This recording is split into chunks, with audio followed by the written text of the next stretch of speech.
Hey, good day, good afternoon, and wherever you are in the world. My name is Marcel Hyde, channel Marcel Mindset. One, two, three, four.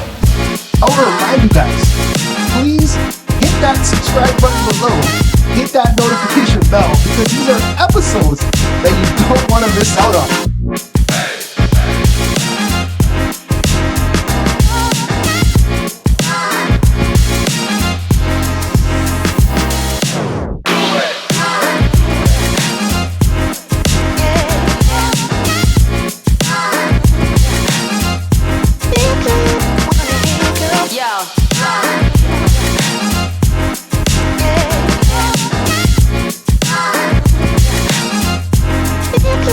For those of you out there, if you're lacking in faith, you're lacking in hope, God is there for you. God is willing to guide you and lead you and direct you. Hello out there in the YouTube world, and welcome to episode 5 of Marcel Mindset TV. Remember, if you want to get plugged in, if you want to stay connected, if you want to follow this podcast, because these are podcasts that you don't want to miss out on, make sure you hit that notification bell below and also subscribe to my channel. All right. Today on the show, money. We really want to emphasize that we have a special guest here today. This man, certified financial planner. He's going to talk about money, finances, and how to get you guys on the right financial plan. Because if you do not have a plan, the one who fails to plan is planning to fail. So I'd like to introduce the financial man, the financial literacy guy who's going to guide you, Fraser McKeown, to the show. How you doing, Fraser?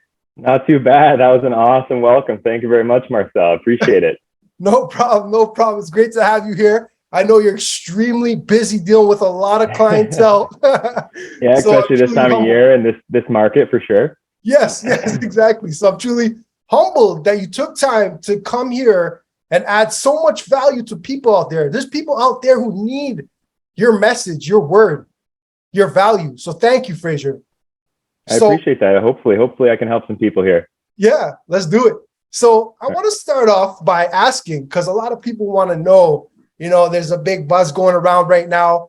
And a lot of people on my Instagram, a lot of my followers are asking me, who's this financial planner? So who is Fraser McKeown? That's a good question. So yeah, I've been working as a certified financial planner for the last 4 years. I typically work kind of with families and small business owners. I'm more developing financial literacy, and that's kind of what my passion is. Okay. Went to school for a BBA in finance, realized that they didn't teach me anything about personal finance, learned about companies accounting, everything like that. Couldn't do anything about my own. So I went back to school, did a post-grad in financial planning, because I realized there's a gap there, and that just speaking with family, friends, people don't know it because it's not taught, right? So there's a gap there. I hopefully am able to kind of help people, get them in a better position, and kind of just put them in a better spot mentally as well as financially. Right. Okay. That's great. So Fraser's saying there's a gap. So we have our educational system, and they do not really teach financial literacy, even at the post-secondary level, right? And it's so important. If you want to build wealth, if you want any type of financial success, you got to understand financial literacy. 100%. So you got to get in touch with Fraser. So I want to ask, why is it important to understand financial literacy? So like you kind of alluded to, like it's not taught in the curriculum at school, high school, post-secondary. It's not taught unless you go out of your way to teach yourself. And that's what I like kind of about your podcast and different podcasts out there, is that there are people who are able to teach it, but it's actually being able to cut it down into bite-sized chunks that are digestible for people, and them actually being able to go out and actually look for it and find those resources. Because there's a lot of buzz out there. There's a lot of noise. Yeah. You got to make sure that you're kind of cutting through to the things that actually work and actually make sense, right? Exactly. So that's great. So because there's not a lot of education, I guess, per se, in the school system, you guys got to find yourself someone that can teach it to you. whether that be 100%. through YouTube, whether that be Fraser, or someone that can kind of put you on that path of what I want to get into, financial freedom. So we hear these TikTok videos. Oh, get on the path to financial freedom. Yeah. Everybody wants to be financially free. Forget working for people. Start your own business. Invest in this, right? So we learn about all these vehicles, right? But I really want to know from the man himself, what does financial freedom mean to you? And how can someone get on that path of financial freedom? Because you help people with that.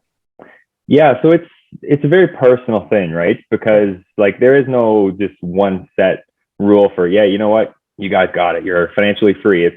It's different for everybody, right? For some people, it's, hey, I just want to own a home and I'm going to be happy. I want to retire at this point. I'm going to be happy. I want my kids to go to school.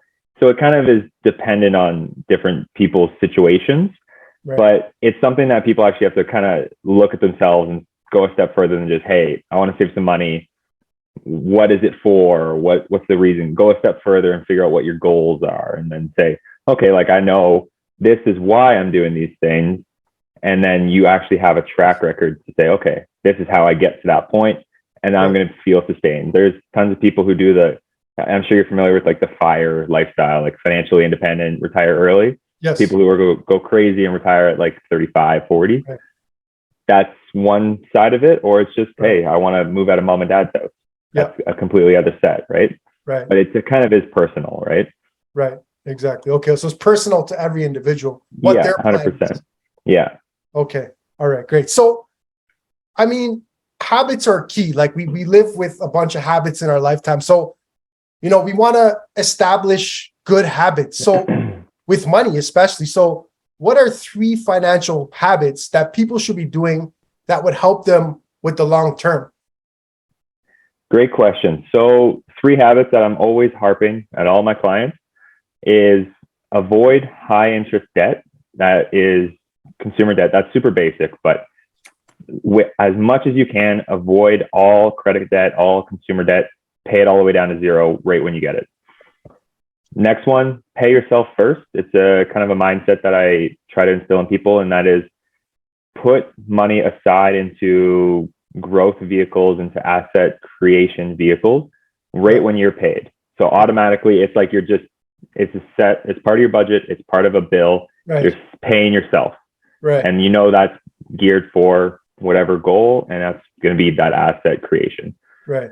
And then probably the third one, and I'm probably a little biased here, but I'd probably say work with a professional. Yep. Or speak with someone such as yourself, a coach, any professional out there who has your best interest at heart, understands why, like how they make money, understand those kinds of things. But there's all sorts of studies out there that show anyone who works with a financial planner typically ends up 3 times wealthier than with people who don't.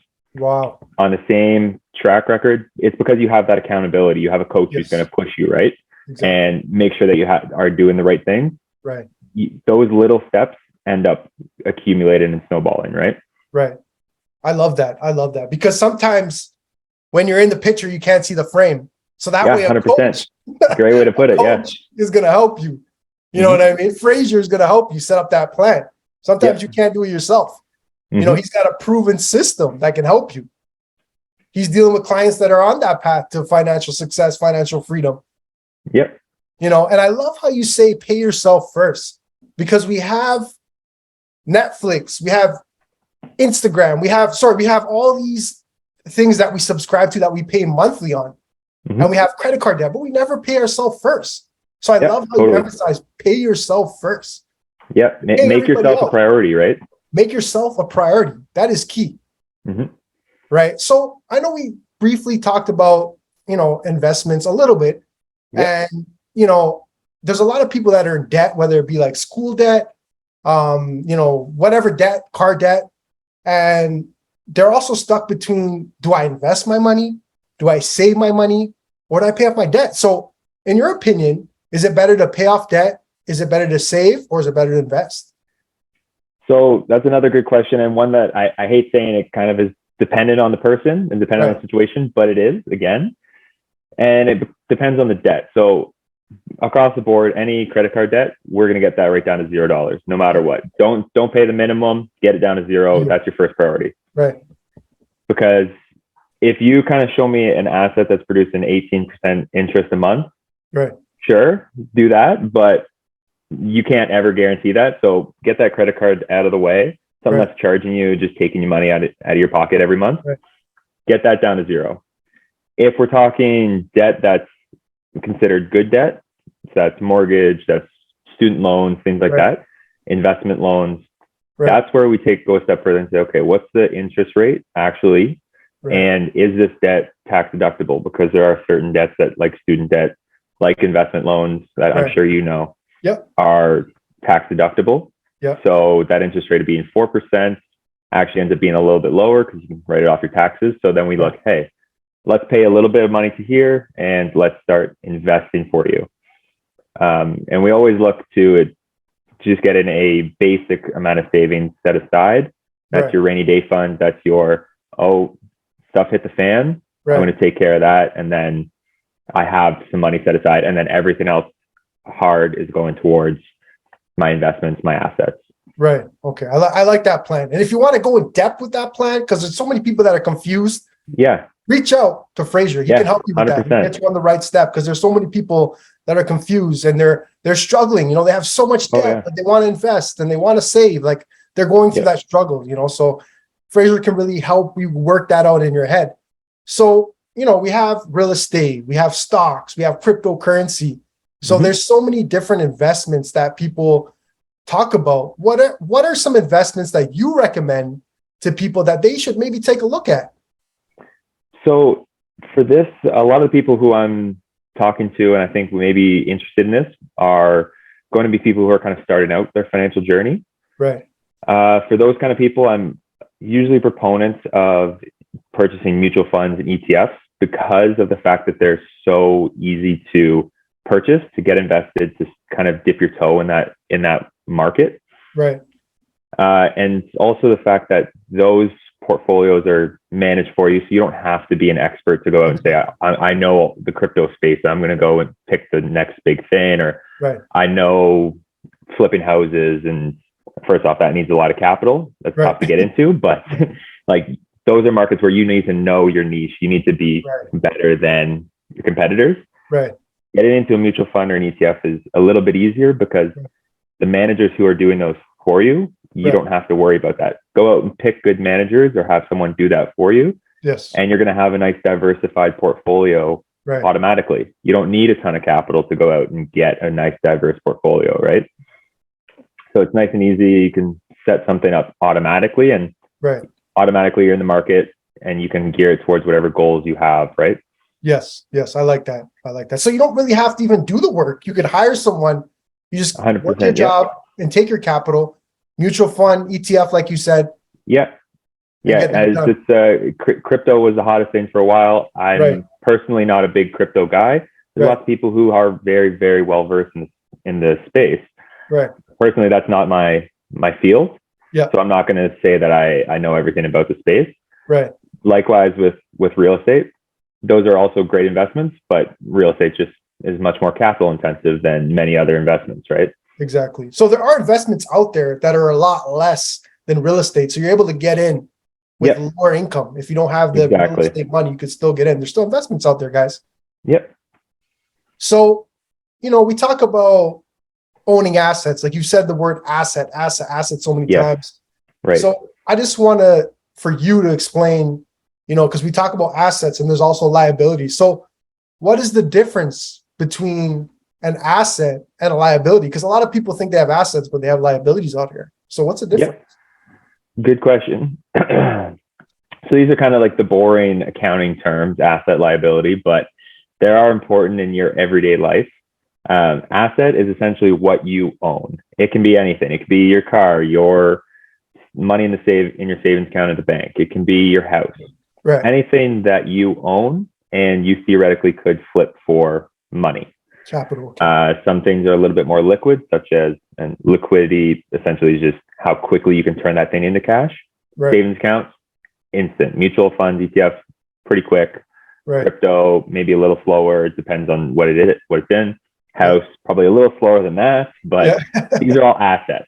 And that's how we determine your overall net worth. Right. On the flip side of that ledger is liabilities. This is what you owe to other people or to corporations or to banks. Right. So that's going to be your mortgage, credit card debt, car loans, student loans. And that's where most people who are leaving school or starting out their family, they're kind of getting their feet wet into their financial world. Yes. Their net worth is going probably to be negative because they have student loans and credit card and car loans, and they haven't yet built up the assets to be outweigh that, right? Yes. So we do want to see people get into the positive net worth space, and you start by accumulating assets, right? Yes. Yes. And that all takes time. Don't be discouraged. You can get there, and you will get there. 100%. Yeah, you totally will.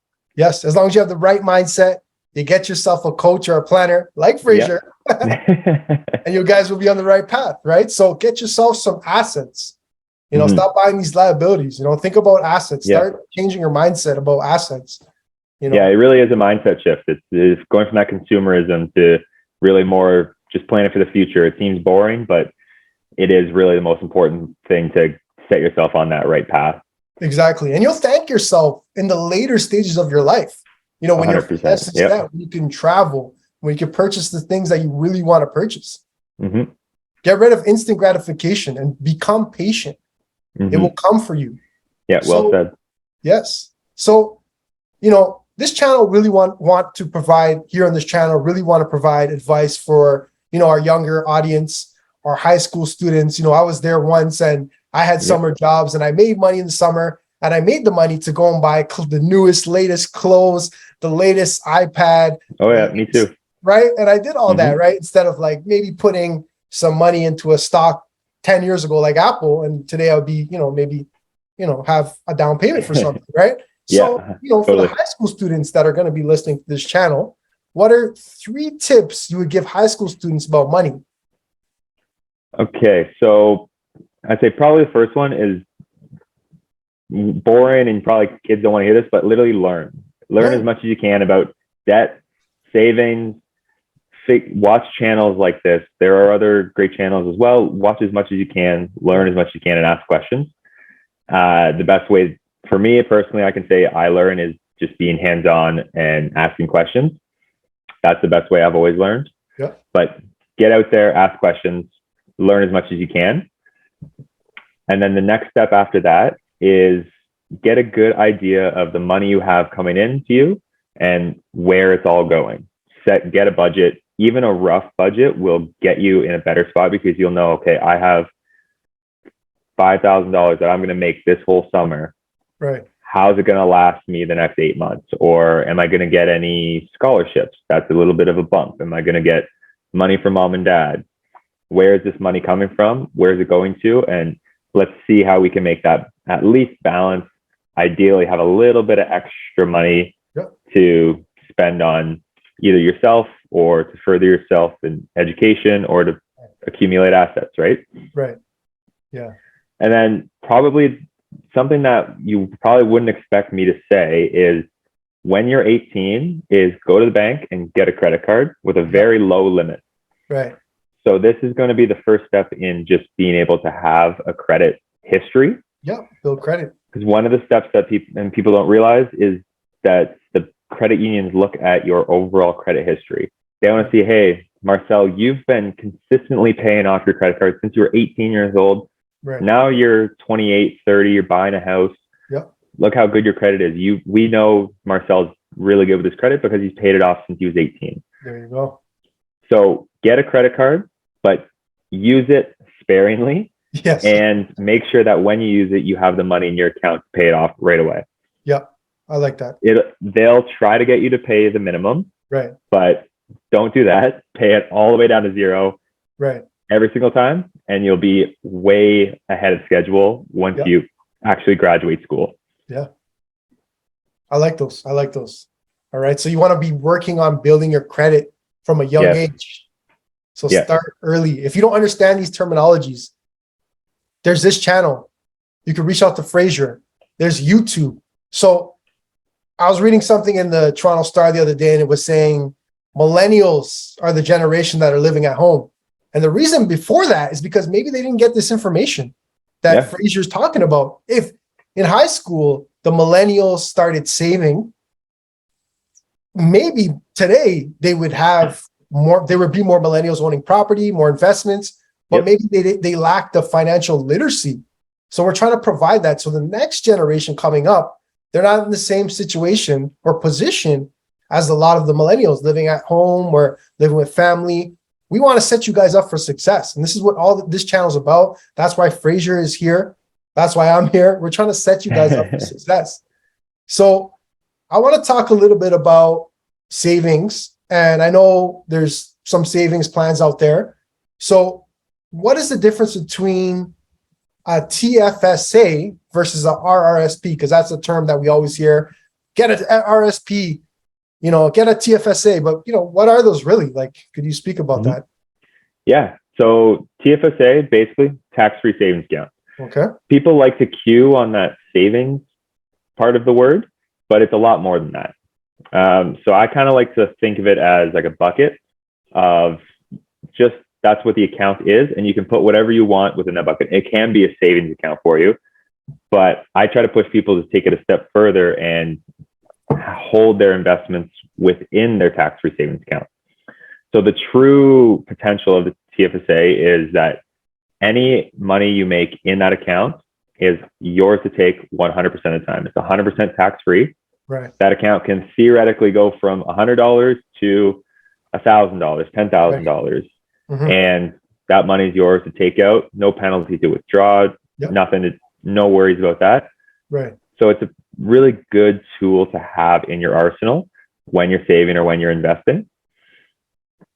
So contributions to that account are considered after-tax dollars. So I get paid from my employer. Right. I then put some money in my TFSA. That money's already been taxed by the government. Yep. Flip side of that is your RRSP, which is considered pre-tax dollars. Right.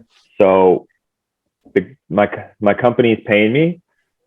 They are going to emit tax for me, but then I'm going to go put that into an RRSP. Right. And then at the end of the year, when I do my taxes, the government says, hey, Fraser, you actually paid too much tax because you contributed into this RRSP.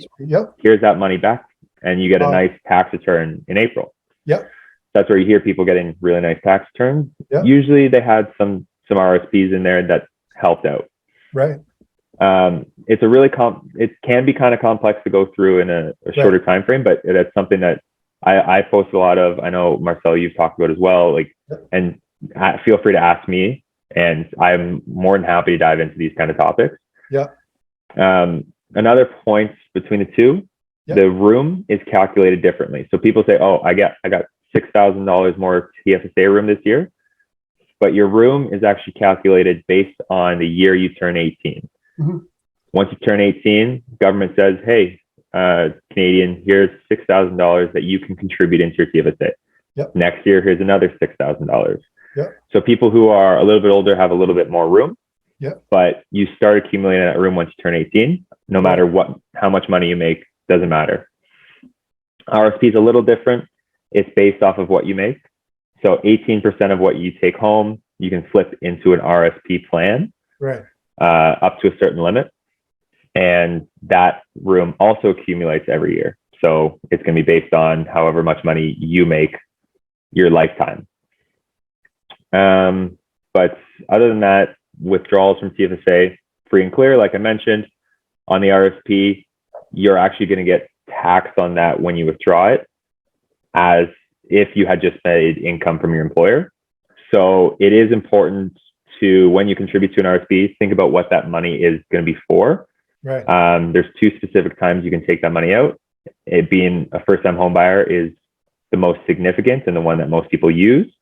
But always work with someone where you're going to say, hey, I know this money is going to be for this goal. They can kind of guide you to which account is going to be more beneficial for you. But and also keep an eye out in 2023 for the new tax-free home savings account, which kind of actually merges the two. But that's details of that are kind of coming out more throughout the year here. So keep an eye on that in 2023, and maybe we can chat about that another time, Marcel. Yeah. Maybe we could jump on another podcast again. Yes, sir. So you got the TFSA and the RRSP. You got to understand the money game because Fraser's trying to put more money in your pocket. Understand, we take time to understand, or we take so much time to watch Netflix, but do we watch our bank account? Yeah. Do we watch our investments? We binge on Netflix. We binge on Spotify. We binge on all these things. We binge in the gym, but we're not binging on our financial health. We got to be financially healthy. Yeah. It's not something you have to take a ton of time to do. It can be automatic. It can be as easy as you want. Maybe once a month, do a sit down for an hour, review everything, and you'll be much further ahead because of it, because you'll kind of know where all that money's going, know where your bills are. And yes, you wouldn't believe the amount of people I talk to who, I forgot I had that bill or this bill. And you suddenly made an extra $100 because you forgot about these things that you had automatically going wherever. Exactly. And that $100 adds up over time. It does. Yep. Right. So you got to watch your money very closely. It's very important. Sure. All right. So, I just kind of want to wrap things up because, this is the Mindset TV, the Marcel Mindset TV, and mindset is everything to me. I love mindset. You got to have the right mindset with everything. So, when you think about money, when you think about investing, when you think about debt, when you think about, progressing financially, it's a lot. So how can someone develop or acquire the right mindset towards finances? They just got to watch your channel. That's like it. That. That's why you're here today. Yeah, exactly. Yeah. But it's all about just learning.